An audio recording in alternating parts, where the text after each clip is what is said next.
Salut à tous et bienvenue dans ce nouvel épisode sur la chaîne de Morgenstern Printing. Aujourd'hui on va aborder un sujet qui m'a été beaucoup posé comme question à la fois sur TikTok, sur Instagram et sur YouTube, qui est quel est le matériel en impression 3D résine pour démarrer ?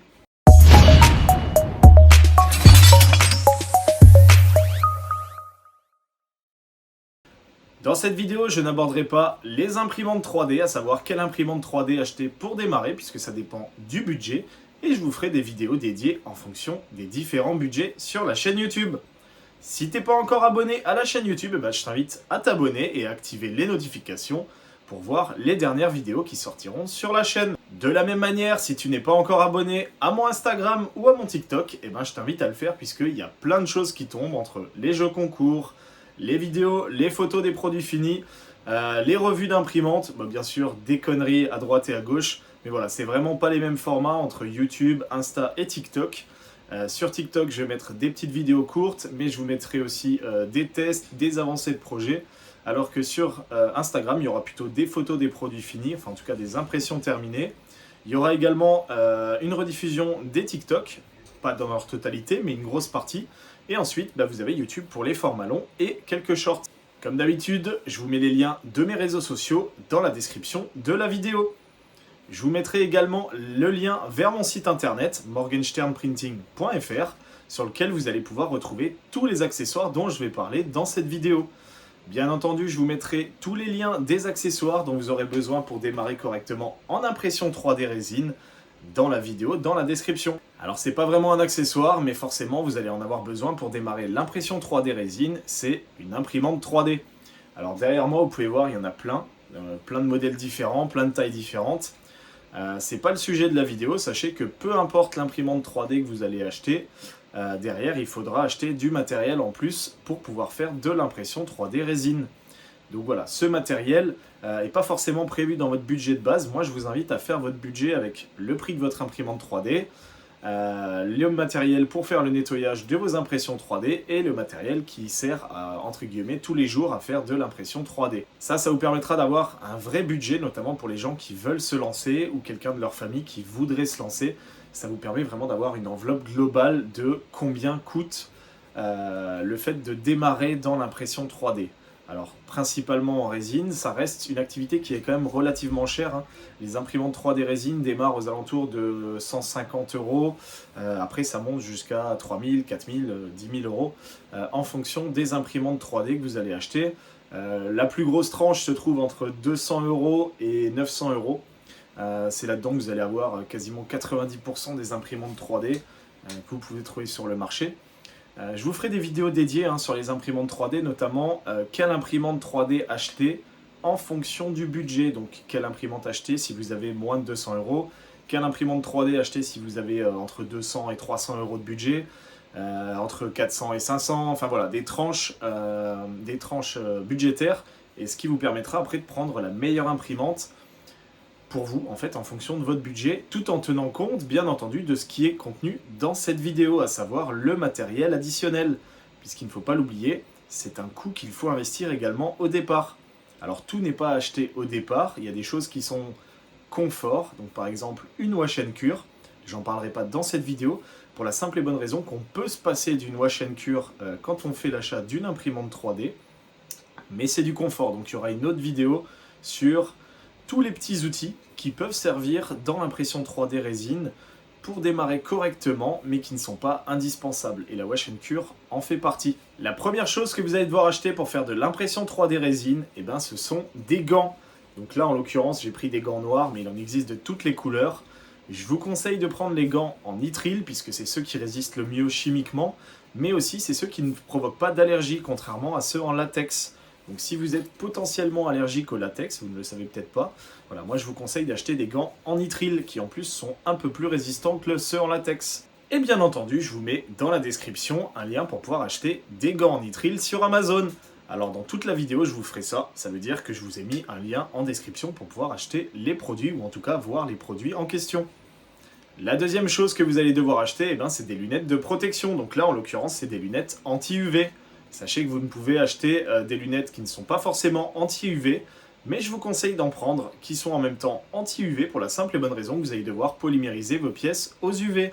Donc derrière, ça vous permet en fait d'avoir une protection pour vos yeux, à la fois quand vous manipulez de la résine, puisque la résine dans les yeux, c'est pas trop conseillé, donc ça vous protège vraiment quand vous manipulez la résine, mais également ça vous protégera des UV quand vous allez finir la polymérisation de la pièce, notamment avec une petite machine que je vais vous montrer après pour les UV, ou les petites lampes manuelles pour les UV. Donc voilà, vous pouvez acheter des lunettes de protection simples et des protections UV, si vous ne voulez pas mixer les deux. Et vous pouvez acheter directement des lunettes de protection UV. Sachez qu'il existe aussi des lunettes de protection pour aller par-dessus vos lunettes, ce qui vous permet de vous protéger tout en gardant vos lunettes de vue. Par contre, vos lunettes de vue ne sont pas des protections, donc ne gardez pas vos lunettes de vue sans lunettes de protection, puisque ça ne vous protège pas les yeux tout simplement, ça ne vous protège pas des UV, et surtout, le point le plus important, ça ne vous protège pas des projections de résine qui pourraient finir dans votre œil, et du coup vous irriter, vous brûler la rétine. Voilà, donc acheter des lunettes de protection, ça coûte pas cher, et par contre derrière, ça vous permet de garder votre vue dans la durée. Bon, comme d'hab, tu sais que je t'ai mis des exemples dans la description. Qui dit lampe UV dit lampe UV. Donc là, en l'occurrence, c'est une lampe UV qu'on peut ouvrir avec une batterie. Donc ça, c'est le gros avantage. Vous avez une batterie, hop, qui peut se recharger. Donc ça, c'est vraiment le top, parce que derrière, vous n'allez pas jeter des piles. Vous rebranchez votre batterie, et derrière, vous pouvez remettre votre petite lampe UV en marche. Sachez qu'il existe également les mêmes lampes UV, mais avec des piles, tout simplement. Ou avec des accumulateurs aussi que vous pouvez recharger en USB. Peu importe, il faudra une petite lampe UV pour pouvoir cibler la polymérisation des pièces à certains endroits. De la même manière, quand je vous disais qu'une wash and cure n'était pas indispensable, tout simplement vous pouvez acheter ces petites lampes UV. Donc là en l'occurrence c'est une lampe pour pouvoir faire polymériser la résine pour les ongles, mais ça fonctionne très très bien. C'est une lampe UV, moi je vous conseille une, vous pouvez enlever le fond, comme ça vous avez toutes les LED qui sont disponibles pour faire des grandes pièces, et du coup forcément les lunettes de protection, puisque vous voyez que là la chambre est totalement ouverte, donc si vous regardez à l'intérieur avec les UV, par exemple comme ça, boum, vous cramez les yeux. Donc voilà, cette petite lampe, ça ne coûte pas grand chose, ça doit coûter entre 10 et 15 balles. Par contre ça vous permet de commencer en impression 3D résine pour polymériser vos pièces après nettoyage. Donc ça c'est très bien. Ça va être un peu juste pour polymériser vos pièces. Voilà, c'est bien pour quelques petites zones, mais pour moi, c'est mieux d'avoir quelque chose comme ça au début pour démarrer, et quitte à acheter une wash and cure plus tard. Si vous voulez tout de suite acheter une wash and cure, vous pouvez, mais c'est du confort. Ensuite, il va vous falloir l'outil préféré de mon pote Coben, à savoir des spatules. Alors personnellement, la spatule en métal, je l'utilise très peu. Je l'utilise uniquement pour décoller les pièces qui sont vraiment collées au plateau, mais vraiment collées de chez collées. Mais sinon, j'utilise quasiment jamais.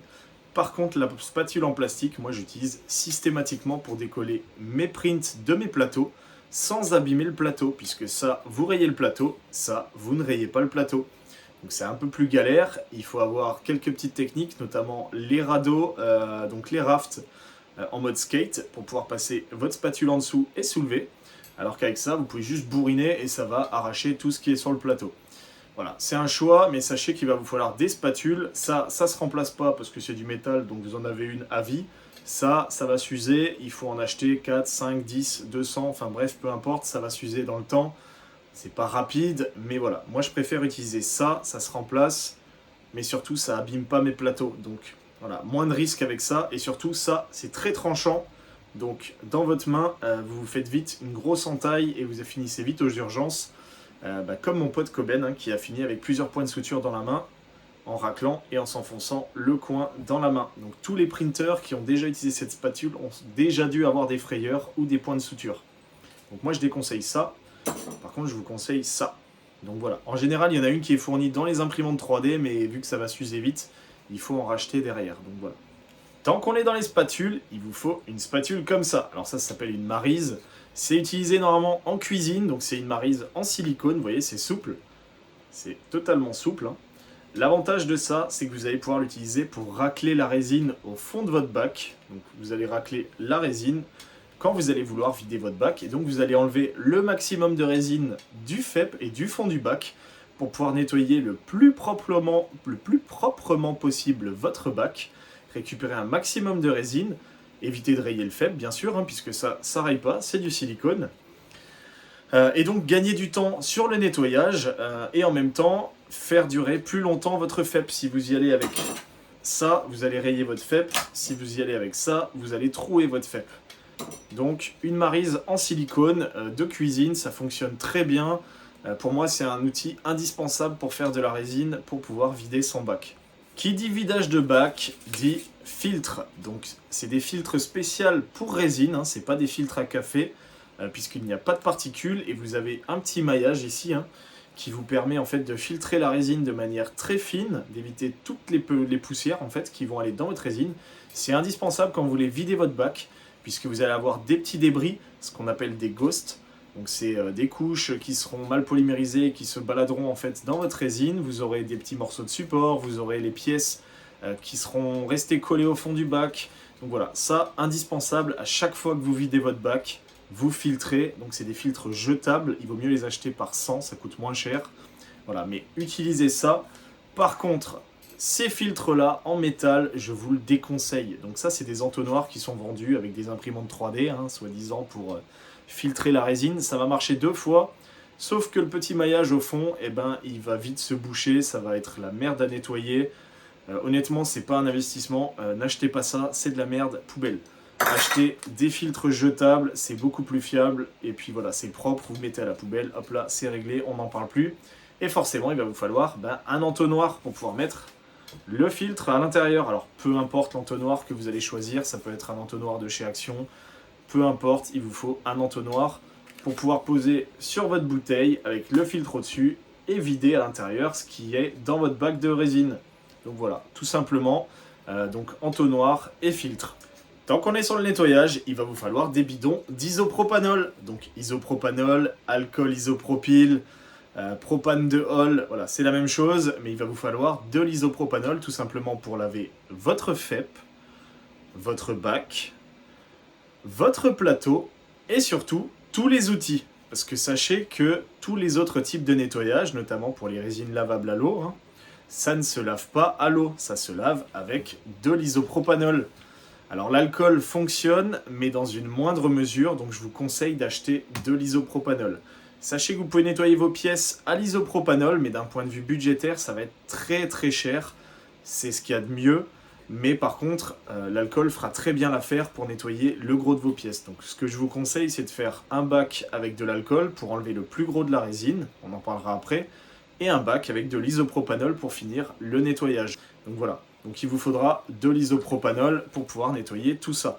De la même manière, je vous en ai parlé avant, il vous faudra des bidons d'alcool. Donc de l'alcool à 95, à 99, peu importe, mais plus de 90 degrés. Ça vous permettra de nettoyer efficacement vos impressions. Puisque les 9 dixièmes, voire même les 99 centièmes des résines se nettoient avec des bases alcooliques. Donc soit un alcool isopropylique, soit de l'éthanol. Vous pouvez utiliser d'autres types d'alcool, du méthanol par exemple, mais c'est pas forcément accessible au public. Donc ça, c'est très facile à trouver. Vous allez chez Action, ça s'achète par bidon de 1 litre à 2 euros. Du bioéthanol, hein, ça va très bien. Je vous mets pareil des liens dans la description pour pouvoir acheter sur Amazon de l'éthanol. Mais sachez que c'est indispensable pour nettoyer vos pièces. Vous pouvez l'utiliser pour nettoyer le plateau et vos outils, mais ça sera moins efficace que de l'isopropanol, je le répète. Donc voilà, il va vous falloir de l'isopropanol et de l'alcool. Bien entendu, si vous achetez de la résine lavable à l'eau, puisque je vous vois déjà venir dans les commentaires, je tiens à vous dire que vous vous trompez si vous nettoyez à l'eau. On ne nettoie pas la résine lavable à l'eau avec de l'eau. On la nettoie avec 20% d'alcool. Donc c'est une résine qui est lavable à l'eau parce que la grosse base se fait avec de l'eau. Mais il y a besoin d'alcool pour la nettoyer en profondeur.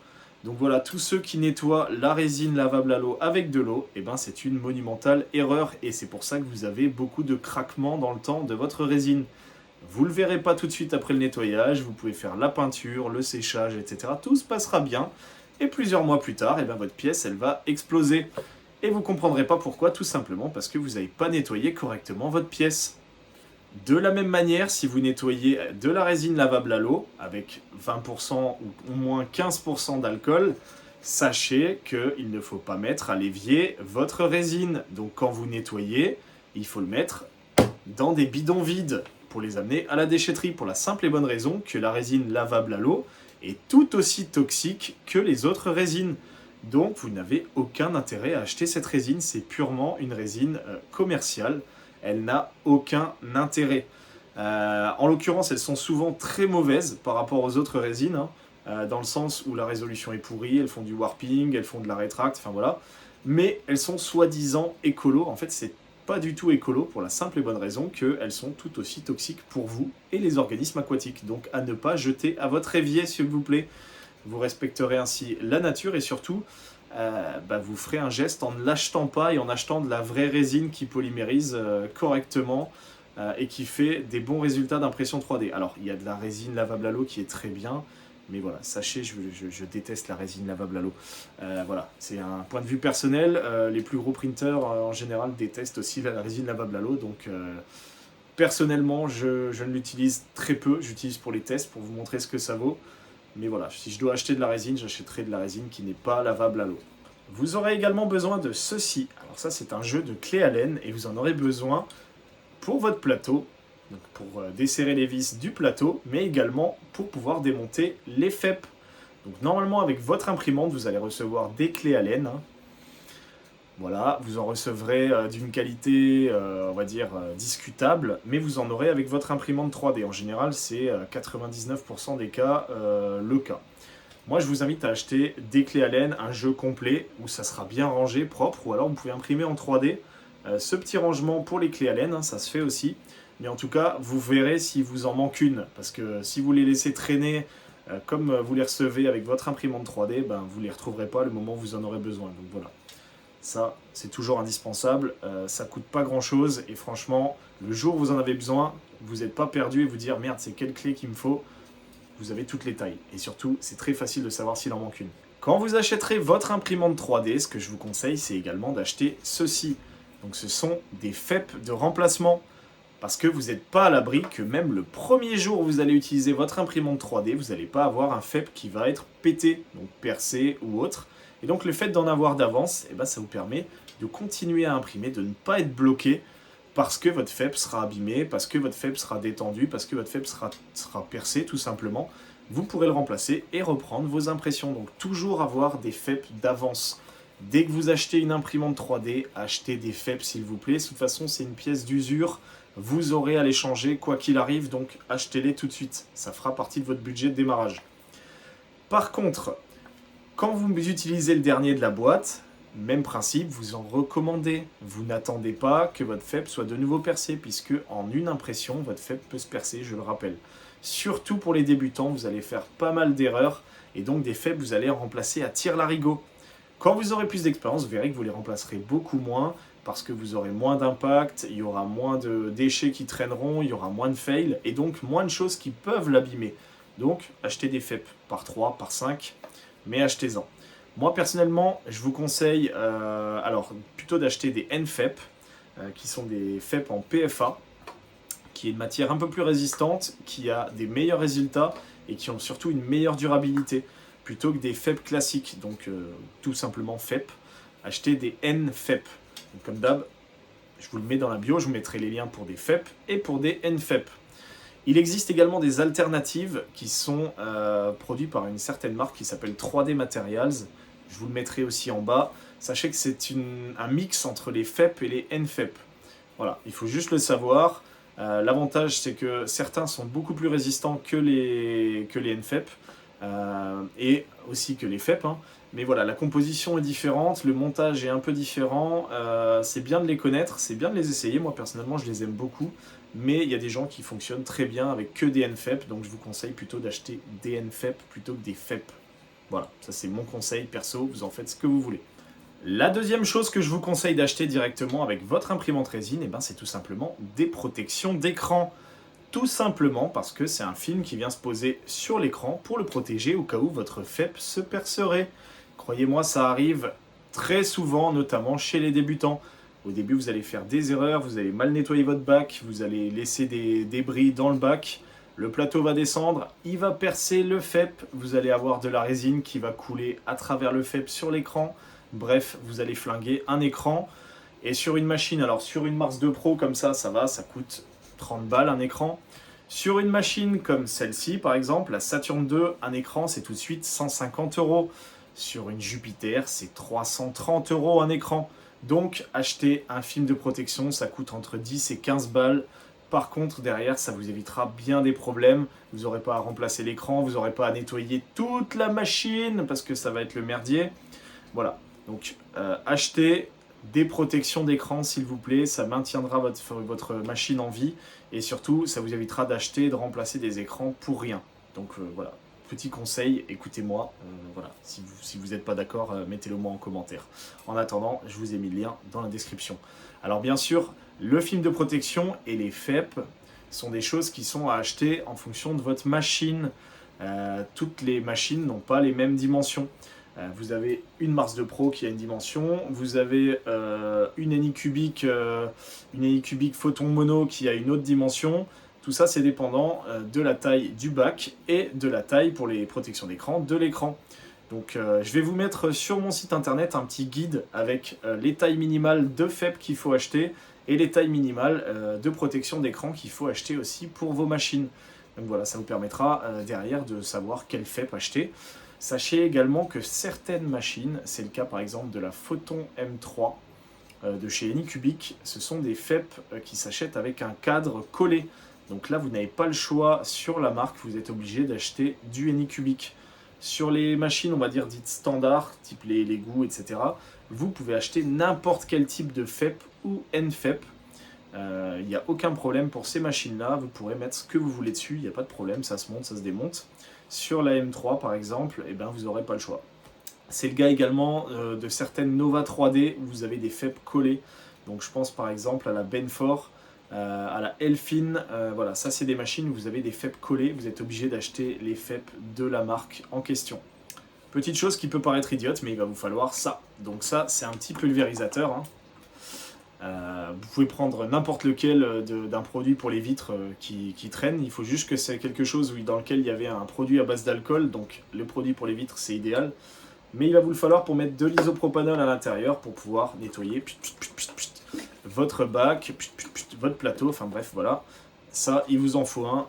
C'est indispensable. Il n'y a pas de question à se poser. Il va vous falloir, alors je sais, je vais me faire huer, mais le plus simple, ça reste ça, des essuie-tout, des Kleenex, peu importe, en tout cas du sopalin, enfin bref, la marque que vous voulez, mais il va vous en falloir tout simplement pour essuyer toutes les marques de résine que vous allez avoir dans votre bac, c'est-à-dire vous allez passer de l'alcool et vous allez devoir enlever tout ce qu'il y a dans votre bac. Vous pouvez bien sûr utiliser la maryse pour enlever le maximum, mais à la fin, il va falloir essuyer et sécher tout ça. Et donc vous aurez besoin de ceci. Donc clairement, le sopalin va devenir un de vos budgets dépenses que vous n'aviez pas forcément beaucoup avant, mais que vous allez avoir maintenant en impression 3D résine. Donc achetez tout de suite des gros volumes. 18 rouleaux, voilà, ça va vous tenir 3-4 mois. Je dis des bêtises, hein, moi j'imprime beaucoup, donc moi ça me tient 3-4 mois. Peut-être que vous, ça va vous tenir 6 mois, voire 1 an. Voilà, ça dépend de votre fréquence d'impression 3D. Mais il va vous en falloir aussi. Ça peut paraître bête, mais ça, il va vous en falloir plein, puisque vous videz votre résine dans un entonnoir, et l'entonnoir, il va falloir le nettoyer. Donc, vous prenez votre spray d'isopropanol, pchit, et derrière, vous venez essuyer avec de l'essuie-tout, et surtout, toujours en portant des gants. Hein, je le précise, c'est pour ça que je l'ai mis en tout premier dans la vidéo. Le gant, c'est vraiment le plus important à acheter. Alors il y en a beaucoup qui vous diront « Oui, il faut porter un masque », c'est totalement faux. Je vous invite à lire les fiches de données de sécurité, donc les MSDS en anglais des résines, et vous verrez que dans les parties précautions d'emploi, il n'est jamais marqué, ou alors très rarement avec certaines résines techniques, de porter un masque. Donc vous n'avez pas besoin de masque à cartouche. Vous pouvez en porter un pour vous protéger le visage si vous avez envie. Vous pouvez mettre un simple masque chirurgical pour vous protéger le visage si vous avez envie. Mais sachez que ce n'est pas obligatoire. La résine est irritante pour certaines personnes qui ont des allergies à la résine en contact avec la peau ou alors en contact prolongé. Donc si vous avez de la résine qui vous tombe sur la main, sur le bras, sachez que ça ne vous fera strictement rien. Vous passez un coup d'isopropanol, vous nettoyez, ça s'enlève, il n'y a pas de problème. Par contre, vous ne l'étalez pas, parce que la première fois où vous allez vous retrouver au soleil, ça va derrière vous brûler la peau. Donc il faut vraiment nettoyer, et ensuite vous pouvez aller retourner au soleil, il n'y a pas de souci. Mais voilà, sachez que le masque, ça ne sert à rien pour les voies respiratoires, puisque ce n'est pas toxique pour les voies respiratoires, c'est toxique par contact avec les muqueuses. Donc, à moins que vous sniffiez de la résine, il n'y a pas de raison de porter un masque. Voilà, sachez-le. Dans certains cas, avec des résines techniques, certains fabricants recommandent de porter un masque, notamment pour les odeurs de résine qui peuvent être très désagréables, voire irritantes, mais c'est vraiment certaines résines spécifiques qui en général ne sont pas utilisées par le commun des mortels qui font de l'impression 3D résine. Donc sachez que ce n'est pas un achat indispensable pour démarrer. Une autre chose dont vous allez avoir besoin, c'est ceci, donc c'est du papier de verre. Vous en aurez besoin pour pouvoir poncer votre plateau. Vous en aurez besoin principalement pour ça, puisque quand votre plateau n'aura plus assez d'accroche, vous passez un coup de papier de verre dessus, bien à plat, pour pas créer entre guillemets des espaces concaves ou convexes sur votre plateau. Mais ça va recréer de l'adhésion, donc vous le passez au papier de verre, vous le frottez dessus à plat. Derrière, vous nettoyez bien votre plateau, vous le dégraissez à l'alcool isopropylique, je le répète, et vous aurez un plateau qui aura une accroche de malade de nouveau. Donc le papier de verre, pour ça, c'est indispensable. En termes de grains, vous pouvez commencer avec du 120, ça suffit largement, mais c'est quand même déjà très gros. Entre ce qui est conseillé, c'est en général entre 100 et 400 pour le grain du papier de verre. Voilà. Selon votre convenance, moi personnellement, j'utilise entre 120 et 200 pour le papier de verre, mais ça c'est pareil, c'est une habitude. Vous aurez également besoin de papier de verre pour poncer certaines parties sur vos impressions 3D. Donc là, vous aurez des traces de support que vous voulez masquer, enfin en tout cas dégager, des petites pointes de support qui pourraient rester, hop, un petit coup de papier de verre, c'est propre. Ça coûte pas cher. Bien sûr, il existe d'autres techniques, notamment le Frozen Sonic Saber que je recommande, qui est vraiment très bien, mais qui n'est pas pour démarrer. C'est vraiment un outil additionnel de confort, mais pas un outil de démarrage en impression 3D. Par contre, ça, c'est clairement indispensable. Autre petite chose indispensable, des limes. Donc tout simplement le même principe que le papier de verre, mais de manière un peu plus précise. Donc voilà, c'est des petites limes à main qui vous permettent de limer vos impressions, toutes les parties qui pourraient être un peu, comment dire, un peu moins esthétiques parce qu'il y aurait une trace de support ou voilà un petit défaut. Des limes comme ça, un jeu de limes, ça va vous permettre de corriger les petits défauts de surface que vous pourrez avoir sur votre impression. De la même manière, il va vous falloir de la colle, donc là, de la super glue. Sachez que vous pouvez utiliser n'importe quelle super glue, de la Loctite, de la UU, de la Patex, enfin bref, on s'en fout, mais il va vous falloir de la super glue pour assembler vos impressions 3D résine. Vous pouvez également les assembler avec de la résine. Je vous ai fait une vidéo en short qui vous explique comment coller vos impressions 3D. Vous avez pour moi 3 techniques principales. Soit vous utilisez du mastic qui durcit aux UV, soit vous utilisez de la colle, qui pour moi est la plus utile et la plus facile à utiliser. Et la dernière, c'est vous utilisez de la résine que vous faites polymériser avec votre lampe UV. Voilà, sachez que les 3 techniques fonctionnent. Vous pouvez également faire des assemblages avec des tigeages. Donc vous pouvez percer, mettre des tiges ou des cure-dents et contre-percer l'autre pièce qui va en face et venir l'emboîter l'une dans l'autre. C'est très chiant, mais ça peut se faire si vous ne voulez pas utiliser de produits chimiques, que ce soit de la résine, du mastic ou alors de la super glue. Voilà. Ce qu'il va vous falloir également, c'est ceci. Alors, c'est pas forcément très visible, mais ce sont des clés USB. Tout simplement parce qu'il va falloir mettre vos fichiers sur des clés. Alors, certaines imprimantes 3D résine permettent d'envoyer des fichiers par Wi-Fi. Personnellement, je ne l'utilise pas puisque mes imprimantes sont dans mon sous-sol et mon ordinateur est à l'étage, donc pas de possibilité d'envoyer en Wi-Fi. Mais voilà, toutes les imprimantes sont équipées d'un port USB, donc peu importe l'imprimante que vous aurez, vous allez avoir besoin d'une clé USB. Les imprimantes 3D sont fournies en général avec une clé USB qui est dans 80% des cas de très mauvaise manufacture, donc vous allez derrière avoir des soucis d'impression. Moi je vous conseille de faire le print de test avec cette clé USB et de la bazarder, l'utiliser pour mettre vos photos de vacances, peu importe, hein. Mais n'utilisez pas cette clé USB pour continuer à faire de l'impression 3D, elle risque de vous créer des défauts et de vous faire gaspiller de la résine. Achetez une clé USB de qualité, je vous conseille 8 ou 16 Go, puisque certaines imprimantes sont bloquées au-delà de 16 Go, c'est-à-dire que si vous mettez votre clé dedans, eh ben, elle ne va tout simplement pas la lire, ou alors, si vous mettez votre clé dedans, la machine ne va tout simplement pas démarrer, notamment les Anycubic.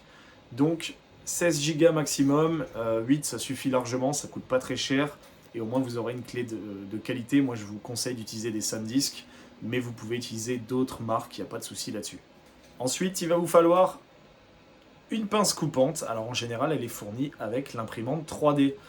Mais je préfère vous le dire, vérifiez si vous en avez une avec votre imprimante. J'ai déjà eu des imprimantes où c'était pas fourni avec, mais voilà, si vous en avez pas, achetez-en une, ça vous permettra de couper les supports de manière rapide ou de couper certaines parties en résine qui vous sont disgracieuses. De la même manière, une petite pince fine pour pouvoir prendre les pièces délicatement, pour pouvoir les tenir pendant le collage, etc. Donc ça, pareil, indispensable pour toutes les petites impressions 3D.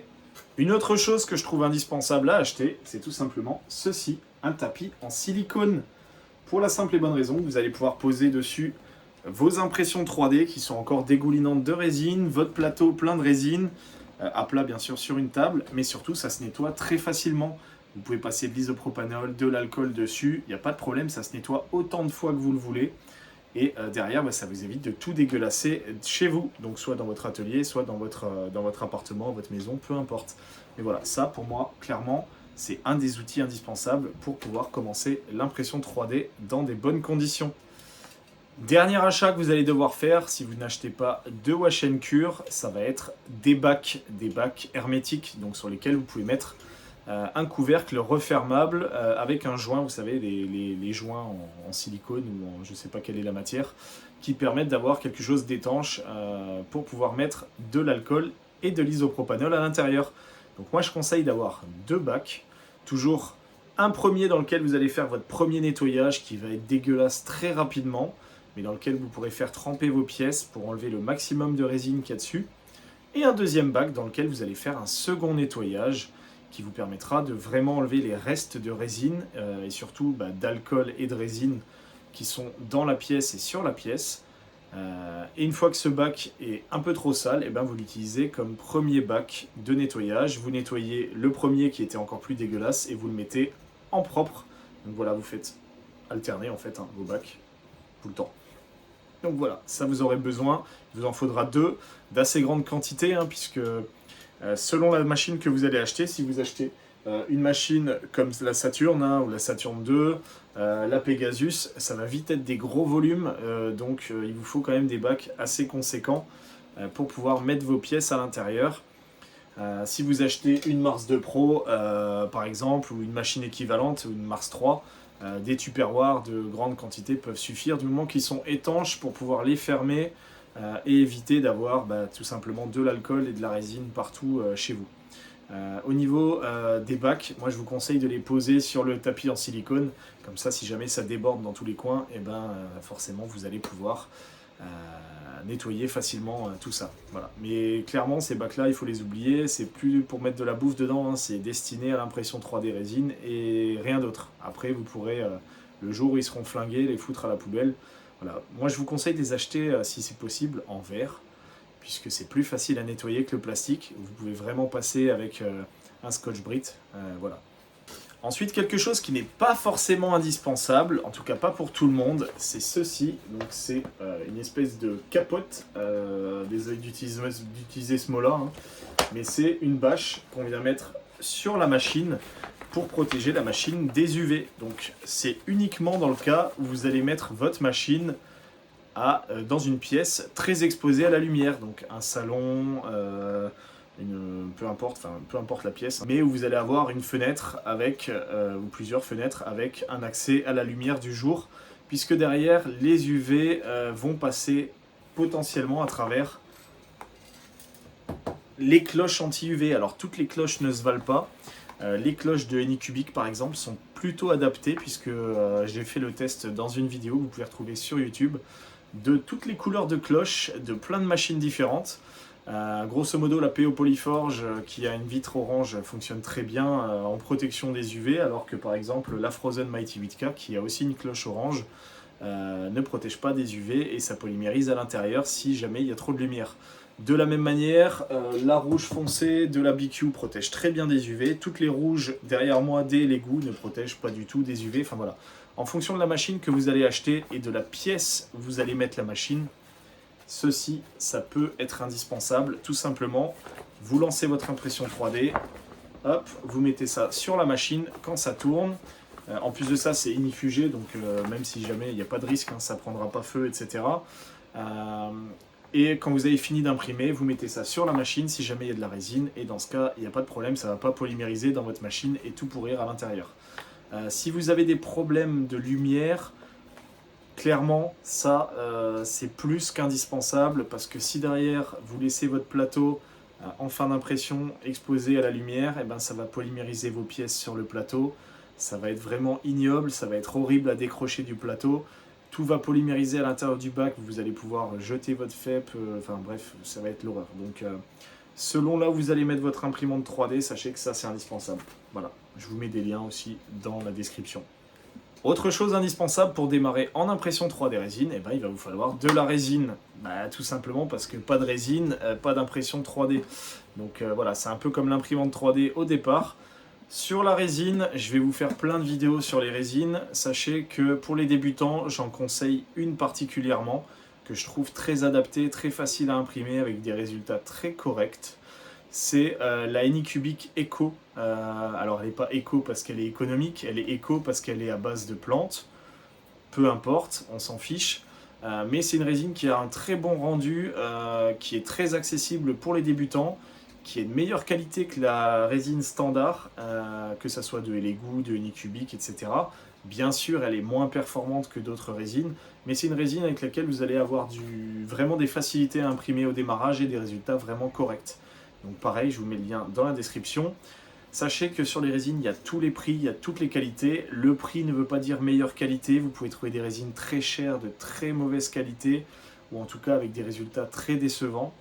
Vous pouvez avoir des résines pas chères, c'est le cas par exemple de celle-là, qui est vraiment pas chère mais qui a des très bons résultats, mais qui nécessite d'avoir des connaissances en impression 3D résine pour paramétrer correctement votre machine pour avoir des résultats vraiment, vraiment top. Donc voilà, c'est pas cette résine que je vais vous conseiller, c'est vraiment, moi je conseille plutôt la Anycubic Eco pour démarrer, qui est vraiment un très bon rapport qualité-prix pour les débutants, il n'y a pas de problème. Voilà, je pense avoir fait le tour. J'espère que cette vidéo vous a plu. N'hésitez pas à poser vos questions en commentaire si vous en avez. Si vous voulez avoir plus d'infos, n'hésitez pas à les poser aussi en commentaire. N'hésitez pas à aller voir mes réseaux sociaux, donc à savoir TikTok, Instagram et bien sûr YouTube. Si tu t'es pas encore abonné à la chaîne au démarrage de la vidéo ou pendant la vidéo, je t'invite à le faire dès maintenant et à activer la petite cloche des notifications pour avoir les informations quand je sors une nouvelle vidéo. N'hésitez pas à me dire également si cette vidéo vous a plu dans les commentaires et à mettre un like, c'est très important puisque derrière ça va m'aider à progresser sur YouTube. Si vous voulez que je change quelque chose dans le format, n'hésitez pas à me le dire, je suis également très ouvert aux améliorations et au changement de mon format puisque je débute sur YouTube, donc derrière ça me permettra de faire mes vidéos en fonction de votre besoin. Ce que je peux déjà vous annoncer dans cette vidéo, c'est que la prochaine vidéo qui va sortir sur YouTube, ça sera la revue de la Sonic Mighty 8K de chez Frozen. Donc restez connectés puisque cette machine elle est vraiment incroyable et j'ai vraiment aucun problème à dire ça, elle est énorme cette machine, c'est un gros coup de cœur sur 2022. Je pense pas qu'il y ait d'autres machines qui puissent la valoir aujourd'hui et j'ai hâte de voir les prochaines machines qui vont sortir parce que là il y a franchement du niveau chez Frozen et je vous montrerai ça tout en détail, ça va être une très grosse review. Mais clairement j'adore déjà cette machine et je pense que ça va être la machine que je vais conseiller pour ceux qui auront le budget bien sûr. Mais voilà, restez au courant. Voilà, j'espère que cette vidéo vous a plu. Je vous fais des gros bisous et je vous dis à plus.